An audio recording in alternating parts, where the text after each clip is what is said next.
ಭಾಳ ದಿನದಿಂದ ತಾವೆಲ್ಲ ಅನೇಕ ಪ್ರಶ್ನೆಗಳನ್ನು ನಾನು ಕೇಳ್ತಾ ಇದ್ರಿ. ನಮ್ಮ ಮಂತ್ರಿಗಳಂತ ನಾಗೇಂದ್ರ ಅವರು ಸಾಯಂಕಾಲ ಮಾಧ್ಯಮ ಉದ್ದೇಶಿಸಿ ಮಾತನಾಡಿದ್ರು ಅಂತೇಳಿ, ಅದಾದಮೇಲೆ ಬಂದು ಈಗ ನನ್ನನ್ನು ಭೇಟಿ ಮಾಡಿದ್ದಾರೆ. ಭೇಟಿ ಮಾಡಿ ರಾಜೀನಾಮೆ ಪಕ್ಷದ ಹಿತದೃಷ್ಟಿಯಿಂದ, ಪಕ್ಷಕ್ಕೆ ಮುಜುಗರ ಆಗಬಾರ್ದು, ನಿಮಗೆ ಮುಜುಗರ ಆಗಬಾರ್ದು ಅಂಥೇಳಿ ನನ್ನಿಂದ ಒಂದು ವಾರ ಸದನ ಹೋಯ್ತು.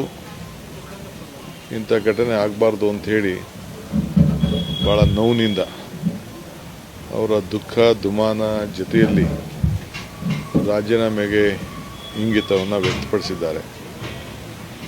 ಸೊ ನನಗೂ ಕೂಡ ಮನಸ್ಸಿಗೆ ಭಾಳ ನೋವಾಗ್ತಾಯಿದೆ.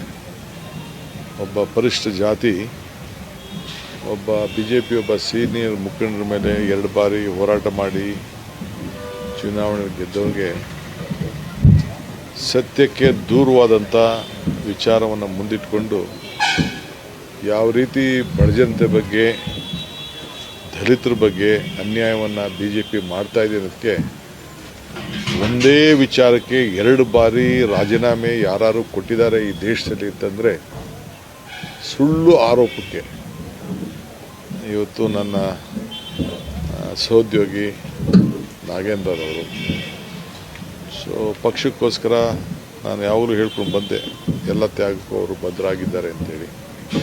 ಸೊ ಅವರು ಅದನ್ನು ಇವತ್ತು ಪ್ರೂವ್ ಮಾಡಿದ್ದಾರೆ. ನನಗೆ ವಿಶ್ವಾಸ ಇದೆ ಆದಷ್ಟು ಜಲ್ದಿ ಅವರು ಆರೋಪದಿಂದ ಮುಕ್ತ ಆಗ್ತಾರೆ ಅಂತ. ಗವರ್ನರ್ ಅವರು ಕೂಡ ನನಗೆ ಪ್ರಾಸಿಕ್ಯೂಷನ್ ಪರ್ಮಿಷನ್ಗೆ ಬರೆದಿದ್ದಾರೆ. ಇನ್ನು ಅನೇಕದ್ದು ಬರೋದಿದೆ, ನನಗೂ ಇನ್ನು ಅನೇಕ ಕಳಿಸ್ಕೊಡೋಂಥದ್ದು ಕೂಡ ಇದೆ. ನಾನು ಅದೆಲ್ಲ ಹೇಳಕ್ಕೆ ಹೋಗೋದಿಲ್ಲ ನಾನು.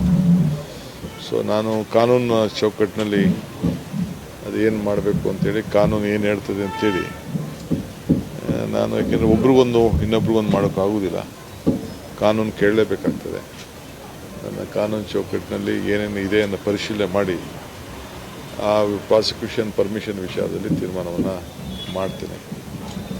ಈಗ ಅವರು ವ್ಯಕ್ತಪಡಿಸಿದ್ದಾರೆ, ನಮ್ಮ ವರಿಷ್ಠರ ಗಮನಕ್ಕೆ ಈಗ ರಾತ್ರಿ ತರ್ತೀನಿ, ತಂದುಬಿಟ್ಟು ಬೆಳಗ್ಗೆ ತೀರ್ಮಾನ ಮಾಡ್ತೀನಿ.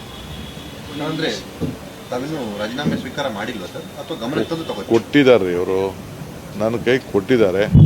ಬಟ್ ಡೆಲ್ಲಿಗೂ ನಾನು ತಿಳಿಸ್ಬೇಕಲ್ಲ.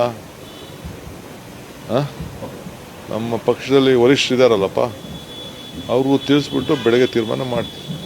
ಎಲ್ಲೊಂದ್ ಕಡೆ BJP JDS ಗೆಲುವಾಯ್ತಾ ಅಂತ ಸರ್? ಈಗ ಹೆಂಗ್ರಿ ಗೆಲುವ್ರಿ? ಒಬ್ಬ ದಲಿತನ ಮೇಲೆ ದಬ್ಬಾಳಿಕೆ ಮಾಡಿ ಸುಳ್ಳನ್ನ, ಏನು ಸುಳ್ಳನ್ನೇ ಒಂದು ದೊಡ್ಡ ಮನೆದೇವರು, ಸುಳ್ಳೇ ಮನೆದೇವರು. ನಮ್ಮ ಸಿದ್ದರಾಮಯ್ಯ ಸಾಹೇಬ್ರು ಹೇಳ್ತಾ ಇದ್ರು, ಅವ್ರದ್ದು ಸುಳ್ಳೇ ಮನೆದೇವರು ಅಂತ, BJP ದಳದವರು. ಸೊ ಅದು ಗೆಲುವನ್ನ, ಅದು ಇದ್ದಿದ್ದೇವ್ರು ನಿಲ್ಲಿಸ್ಬೇಕು ಅಂತ ಸರ್ ಸ್ಥಾನದಿಂದ. ಆಯಿತು, ಸಂತೋಷ ಪಡಲಿ ಬಿಡಿ, ಅವರು ಖುಷಿ ಪಡಲಿ, ಸಂತೋಷ ಪಡಲಿ. ಯಾವ ಚರ್ಚೆನೂ ಮಾಡಲಿಲ್ಲ, ರೈತರ ಪರವಾಗಿ ಮಾತಾಡಲಿಲ್ಲ, ಸರ್ಕಾರ ಚರ್ಚೆಗೆ ಬಂದರೂ ಕೂಡ ಬಿಡಲಿಲ್ಲ. ಅವ್ರ ಇಡೀ ಆಗ್ರಹ ಅಲ್ಲ ರೀ, ನಾನು ನೋಟಿಸ್ ಕೊಡ್ರಪ್ಪ ಕೇಳೋಣ ಅಂತ. ಏನು ವಿಚಾರ, ಏನು ಮಾಡಬಾರ್ದು ಮಾಡಿದೆ ಅಂತ ಹೇಳ್ಬೇಕಲ್ಲ. ಎಷ್ಟು ತಿಂದವನೇ, ಎಷ್ಟು ಹೊಡೆದವನೇ, ಏನು ಮಾಡೋ ಅಂತ ಹೇಳ್ಬೇಕಲ್ಲ. ಏನೂ ಇಲ್ಲ, ಇಲ್ರಿ, ಅದು ಟೈಮ್ ಬಂದಾಗ ಅದು ವಿಚಾರ ಚರ್ಚೆ ಮಾಡ್ತೀವಿ. Nagendra has resigned from his position. He has officially submitted his resignation to Chief Minister. Of course, in the interest of the party, he doesn't want to embrace the government and the party. He is a true congressman, a Dalit leader. He has sacrificed his position second time without any. I know the entire case. We have studied. He is no way connected. My advocates have briefed me. My investigation team also have just taken a note of it. He has done nothing wrong, but still the party is bigger and the government is bigger. He has respected the party and submitted his resignation. I'll speak to my party high command and take a call tomorrow morning. Sir, Nagendra ಅವರು Nagendra sir, ಶಾಸಕ ಸ್ಥಾನಕ್ಕೆ ರಾಜೀನಾಮೆ